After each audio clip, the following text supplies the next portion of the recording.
Assalamu alaikum dear students, myself Naveed Ahmed and we are going to study meiosis 1। अब देखें इसमें जो main point है वो ये है कि रिडक्शन कहाँ पे होती है, क्रोमोसोम्स नंबर्स जो हैं वो रिड्यूस किस जगह पे हो रहे होते हैं।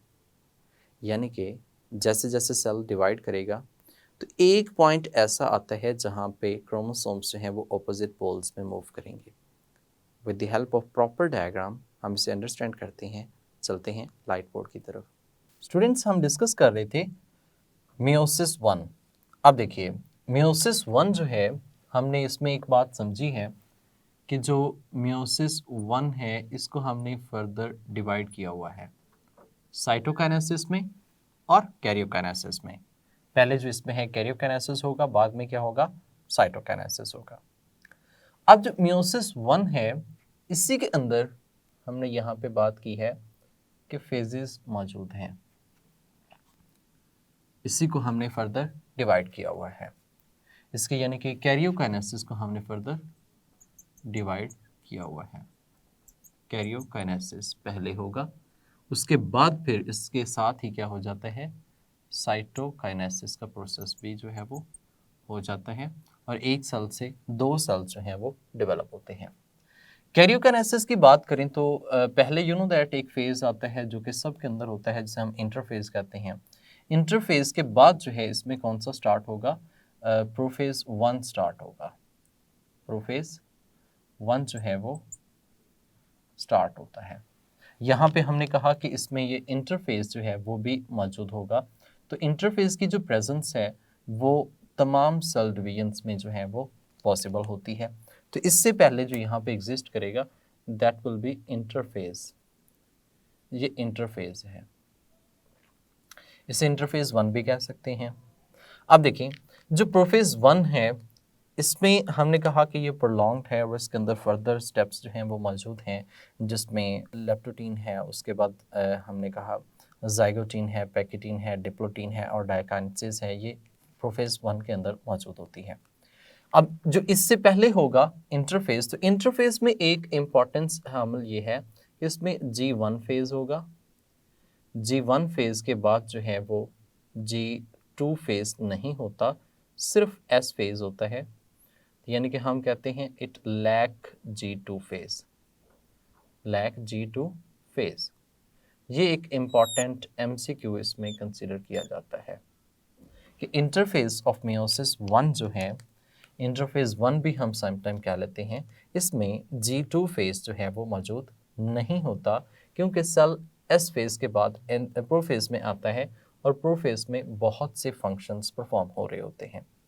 लाइक दैट हम इसमें कहते हैं कि स्टिल यहाँ पे जो सेल बनता है, एग्जिस्ट करता है, ये सेल जो है इसमें क्रोमोसोम्स एग्जिस्ट कर रहे हैं, लेकिन ये क्रोमोसोम्स आफ्टर जो हैं ये क्रॉसिंग ओवर के बाद बने हुए हैं। सेम इसके बाद जो है फेज जो आएगा वो कौन सा होगा, मेटाफेज, मेटाफेज 1। उसके बाद जो है वो एनाफेज 1, एनाफेज 1 और लास्ट पे जो होगा वो कौन सा होगा, टीलोफेज 1 जो है वो प्रोसीड होगा।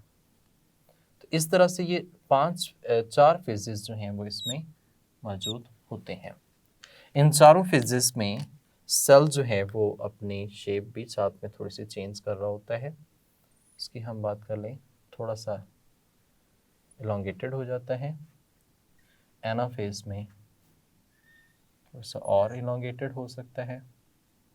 अल्टीमेटली टीलोफेज में तो आप जानते हैं सेल के दो जो हैं वो पार्ट जो हैं वो बनना स्टार्ट हो जाते हैं, क्योंकि इसमें सेल जो है वो going to be divide itself into two, क्योंकि इसके बाद साइटोकाइनेसिस का प्रोसेस जो है उसके बाद फिर अगेन प्रोसेस स्टार्ट होगा। अब देखिए इसमें जो सेल मौजूद हैं प्रोफेज 1 के अंदर, तो प्रोफेज 1 में न्यूक्लियस एग्जिस्ट कर रहा है अभी तक, लेकिन न्यूक्लियस जो है वो ब्रोकन डाउन होना स्टार्ट हो जाता है। न्यूक्लियस लेकिन एग्जिस्ट कर रहा होता है। इसमें जो क्रोमोसोम्स मौजूद हैं, क्रोमोसोम्स जो इस एग्जिस्ट कर रहे हैं उनके अंदर क्रॉसिंग ओवर हो चुकी है। जैसे कि यहाँ पे एक बात की जाए, there is one chromosome same as it is एक और क्रोमोसोम है, ठीक है, एक यानी कि यहाँ पे हम इसमें 4 क्रोमोसोम्स जो हैं वो मेंशन कर लेते हैं कि in this organism there is a 4 chromosomes जो हैं वो एग्जिस्ट कर रहे हैं। ये 2 क्रोमोसोम हैं और 2 जो हैं वो हम एक और कलर के रिप्रेजेंट कर लेते हैं, यहाँ पे इस तरह से 2 और एक जो है वो इसमें ऐसे मौजूद है। तो ये एक डिप्लॉयड सेल है। कैसा सेल है? डिप्लॉयड सेल है, क्योंकि डिप्लॉयड सेल में ही सबसे पहले काम होता है। इस प्रोफेज में हमने फर्दर डिवीजन की थी कि प्रोफेज जो है ये फर्दर डिवाइडेड होता है डिफरेंट पार्ट्स के अंदर। वो जो डिफरेंट पार्ट्स में डिवाइड हो रहे हैं उसमें सबसे पहले हमने कहा कि लेप्टोटीन है, लेप्टोटीन के बाद जाइगोटीन है, जाइगोटीन के बाद इसमें पैकिटीन था, पैकिटीन के बाद इसमें जो काम हुआ था वो डिप्लोटीन, और डिप्लोटीन के बाद जो है वो इसमें डाइकाइनेसिस जो है वो स्टार्ट होती है, काइनेसिस स्टार्ट होती है। तो इस तरह से ये 5 फेजेस जो हैं वो किस में मौजूद हैं? इस प्रोफेज 1 के अंदर एग्जिस्ट कर रहे हैं।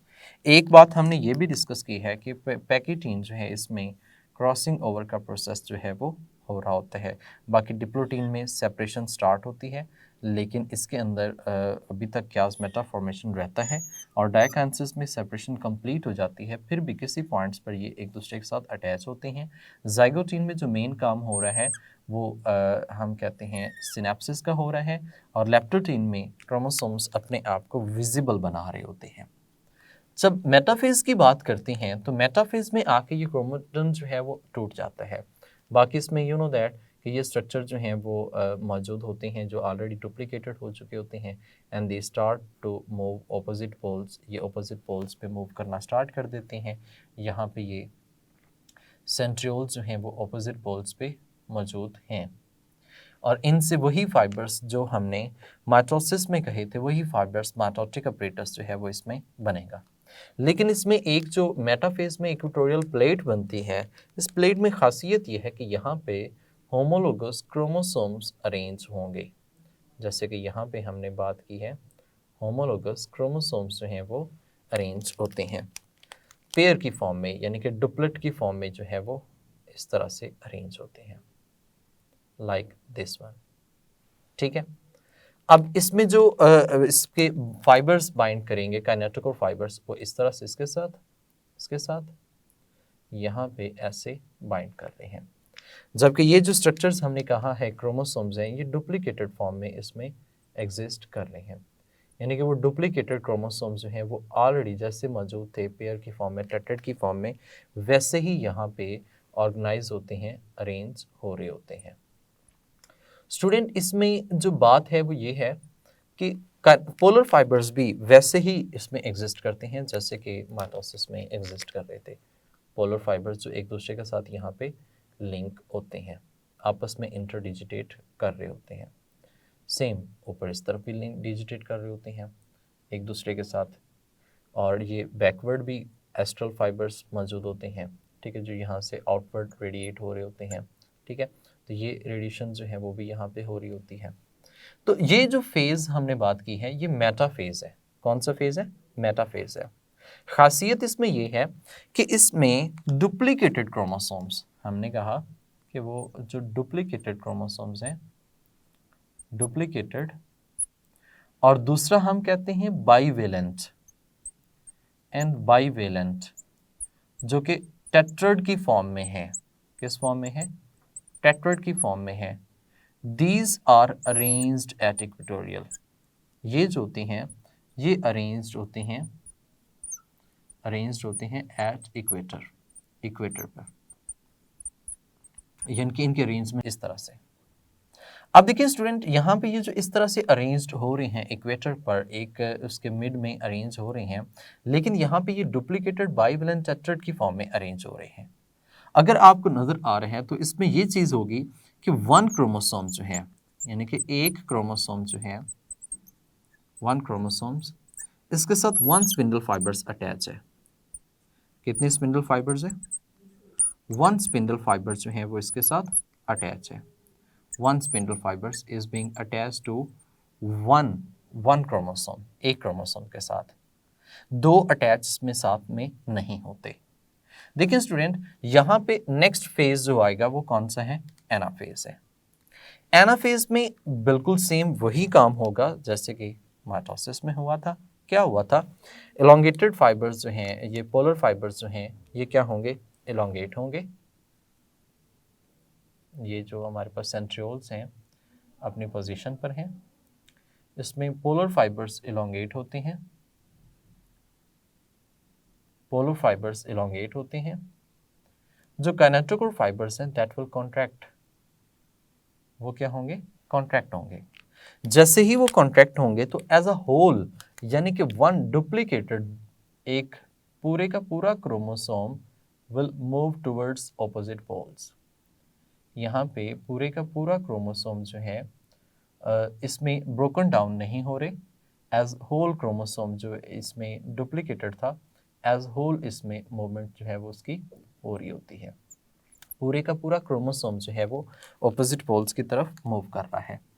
बेसिकली यहाँ पे होना तो ये चाहिए था जैसे कि माइटोसिस में हुआ था, ये सेंटर से ब्रेक डाउन हो जाते हैं, लेकिन चूंकि एक क्रोमोसोम के साथ एक ही अटैच्ड है तो इस तरह से पूरे का पूरा क्रोमोसोम जो है वो ऑपोजिट पोल्स की तरफ मूव कर जाएगा।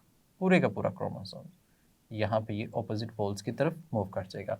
बाकी वो फाइबर्स तो आप जानते हैं, एस्ट्रल फाइबर्स इसमें लिंक करेंगे, बाकी सब चीज़ें जो हैं वो इसमें मौजूद होंगी।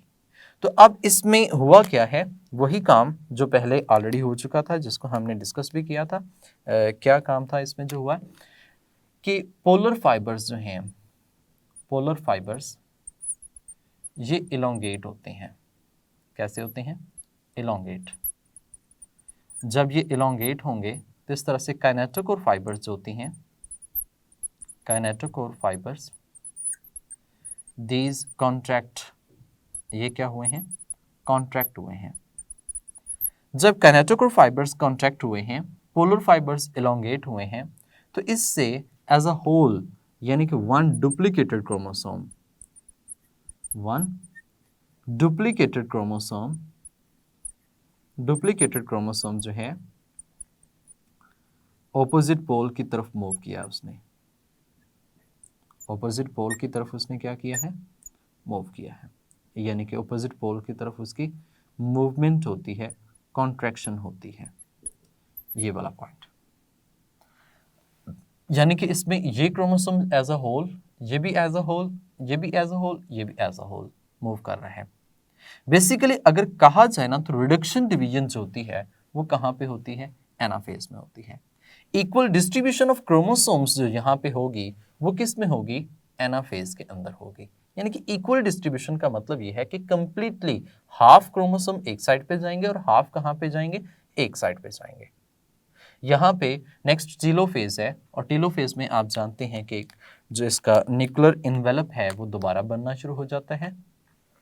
न्यूक्लियर इन्वेलप दोबारा बनना शुरू हो जाता है, और एक न्यूक्लियस जो है वो हाफ नंबर ऑफ क्रोमोसोम्स जो है वो रिसीव करेगा। जैसे कि यहाँ पे एक न्यूक्लियस में 4 क्रोमोसोम्स थे, तो यहाँ पे एक न्यूक्लियस के अंदर इसमें कितने क्रोमोसोम होंगे? 2 क्रोमोसोम्स जो हैं वो मौजूद होंगे। अब आपको वो फॉर्मूला याद होना चाहिए। हमने कहा था number of centromere is equal to number of chromosomes. तो यहाँ पे देखिए कितने क्रोमोसोम्स होंगे? 2 क्रोमोसोम्स जो हैं वो इसमें एग्जिस्ट करेंगे। 2 क्रोमोसोम इस साइड पे हैं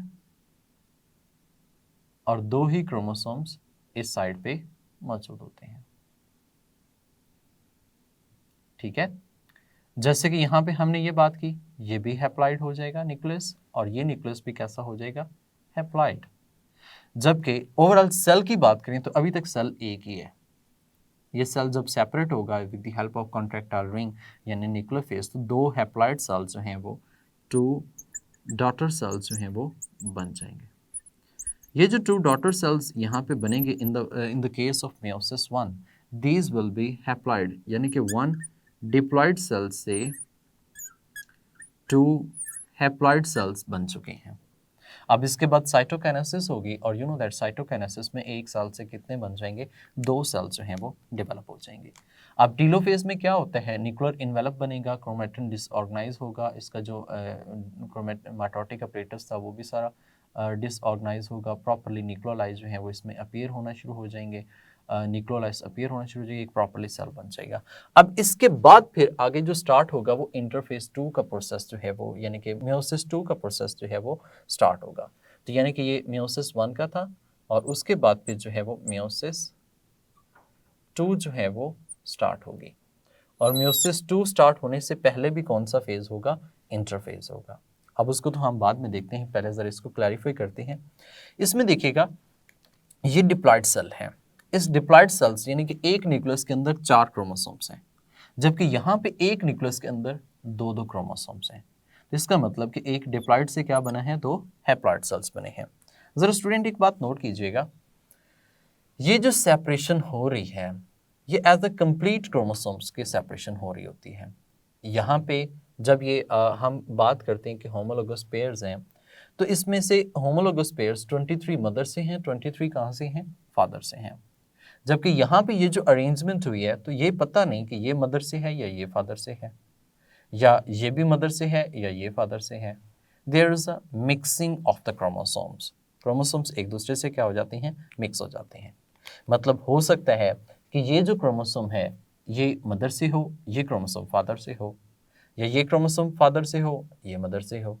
तो यानी कि ये क्रोमोसोम्स जो हैं वो आपस में क्या हो सकते हैं, मिक्स हो जाते हैं। जब मिक्स होते हैं तो जब इनकी असॉर्टमेंट होगी एनाफेज के दौरान में, तो ये इंडिपेंडेंट असॉर्टमेंट होगी। कैसी असॉर्टमेंट होगी, इंडिपेंडेंट असॉर्टमेंट होगी। मैं रिपीट कर रहा हूँ इस पॉइंट को। देखिए यहाँ पे 46 क्रोमोसोम्स हैं, 23 पेयर्स हैं in the case of human cell. तो वो जो 23 एक मदर में से हैं और दूसरे 23 फादर में से हैं। यहां पर जब ये अलाइन होते हैं मेटाफेज में तो वो क्रोमोसोम्स आपस में मिक्स हो गए हैं। अब ऐसा बिल्कुल भी नहीं है कि मदर वाले क्रोमोसोम बिल्कुल एक साइड पे और फादर वाले क्रोमोसोम्स बिल्कुल एक साइड पे, ऐसा नहीं है। बल्कि होता कुछ यूं है कि मिक्सचर बना है और मिक्सचर बन के होमोलोगस क्रोमोसोम्स जो हैं वो क्या हो गए हैं, अरेंज हो गए हैं। जब होमोलोगस क्रोमोसोम्स अरेंज हो गए हैं तो जब ये सेपरेशन होती है तो ये इंडिपेंडेंट सेपरेशन होती है। ये क्रोमोसोम में भी हो सकता है मदर से हो, ये क्रोमोसोम हो सकता है कहाँ से हो, फादर से हो। सेम एज टिस तो फिर ये मदर से होगा और ये कहाँ से होगा, फादर से होगा। तो ऐसा बिल्कुल भी नहीं है कि मदर की तरफ जो 23 क्रोमोसोम्स आ रहे हैं वो एग्जैक्ट 23 एक साइड पे जाएंगे और दूसरे फादर वाले 23 एक साइड पे जाएंगे, ऐसा बिल्कुल भी नहीं है। बल्कि ये आपस में क्या हो जाती है, मिक्सिंग हो जाती है, और मिक्सिंग होने के बाद असॉर्टमेंट होती है, सेपरेशन होती है। तो ये जो असॉर्टमेंट होती है ये इंडिपेंडेंट असॉर्टमेंट होती है और बेसिकली यही फेज वो है जिसको हम रिडक्शन फेज के नाम से मेंशन करते हैं। तो रिडक्शन फेज जो मेनली आता है वो कहाँ पे आता है, एनाफेज के दौरान आता है। और एनाफेज मोस्ट क्रिटिकल फेज कहा जाता है। The reason behind that is responsible for the equal separation और equal distribution of the chromosomes into the daughter cells. अगर यहाँ पे कोई प्रॉब्लम आती है तो ये इक्वल डिस्ट्रीब्यूशन जो है ये पॉसिबल नहीं होगी। जब इक्वल डिस्ट्रीब्यूशन पॉसिबल नहीं होगी तो यहाँ पे आगे फिर काफ़ी ज़्यादा डिसऑर्डर्स जो हैं वो पॉसिबल हो सकते हैं। अभी तक हमने ये डिस्कस किया है कि इंटरफेज 1 में G1 S phase lag G2 phase, उसके बाद फिर प्रोफेज, मेटाफेज 1, एनाफेज 1, टीलोफेज 1, ये सारे फेजेस जो हैं ये किसके हैं, मेयोसिस 1 के हैं। जी स्टूडेंट्स, आपने डिफरेंट पॉइंट्स को डिफरेंट फेजेस में अंडरस्टैंड किया। अब इसमें एक MCQ आता है like that, which one of the following is especially for reduction division। तो अगर आपके पास ऑप्शन हो prophase 1, anaphase 1, metaphase 1, telophase 1, then what will be the correct answer? Definitely that is anaphase. ये प्रॉपरली रिडक्शन डिवीजन जो है वो, यानी कि क्रोमोसोम्स ऑपोजिट पोल्स की तरफ जो मूव कर रहे हैं वो एनाफेज में मूव कर रहे हैं। एक और पॉइंट आ सकता है इन्हीं ऑप्शंस के साथ, वो ये है कि which one of the following is most critical point in meiosis. तो मोस्ट क्रिटिकल पॉइंट की बात करें तो वो भी एनाफेज होता है, क्योंकि it is responsible for equal distribution of chromosomes. एक और क्वेश्चन है, क्वेश्चन ये हो इन्हीं ऑप्शंस के साथ कि which one of the following phase responsible for crossing over are genetic variations in living organisms in the same family within the siblings. तो that is definitely crossing over जो है वो कहाँ पे हो रही है, प्रोफेज 1 में हो रही है, और उसी में ही वेरिएशंस आती हैं। नेक्स्ट हम डिस्कस करते हैं मियोसिस 2, क्या वो वाकई ही माइटोसिस की लाइक है, उसी की तरह की होती है या फिर डिफरेंट होती है। तो देखते हैं नेक्स्ट लेक्चर में। तब तक के लिए अपना ख्याल रखिएगा, मुझे इजाज़त दें, अल्लाह हाफिज़।